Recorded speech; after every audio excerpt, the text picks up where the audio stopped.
వరకు మమ్మలను సంఘమును క్షేమముగాను సురక్షితంగాను కాపాడి ఈ పునరుద్ధాన దినము రోజు నాయనా నీ సన్నిధిలో చేరి కొంత సమయం గడపడానికి మీరు ఇచ్చిన చక్కటి అవకాశమును బట్టి ఆరోగ్యమును బట్టి ఆయుష్ను బట్టి మీకు వందనములు స్తుతులు స్తోత్రములు చెల్లించుకుంటున్నాం ప్రభువా. వచ్చిన బిడ్డలందరినీ మీరు దీవించండి, ఆశీర్వదించండి. రాలేని బిడ్డలను జ్ఞాపకం చేసుకొని సకాలంలో మా మధ్యకు వారిని నడిపించమని ప్రార్థిస్తున్నాం. ఇప్పుడు వరకు నాయన నీ తోడు కాపుదలు అనుగ్రహించావు. వాక్యమును చెప్పబోవచ్చు ఉండగా నాయన ప్రభువా నీ దాసుడు నీ సేవకులు మీరు బలపరచండి. సంఘములకు మాకును కావలసినటువంటి మంచి వర్తమానమును ప్రభువా నీ బిడ్డ ద్వారా మీరు అందించిన ఎన్నందుకు మీకు వందనములు స్తుతులు స్తోత్రములు చెల్లించుకుంటున్నాం ప్రభువా.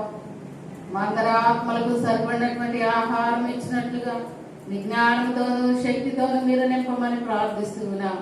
మా సంఘంలో సంఘ పెద్దలను సంఘంలోకి వచ్చే ప్రతి కుటుంబాన్ని పేరు పేరు వరుసన మీరు దీవించి ఆశీర్వదించి ఘనత మహిమ ప్రభావములు పొందమని త్వరలో రానైనటువంటి మన ప్రభువును రక్షకుడు మహోన్నతుడైన యేసుక్రీస్తు నామ పేరట అడిగి వేడుకొని ప్రార్థించుకుంటున్నాం తండ్రి. ఆమేన్.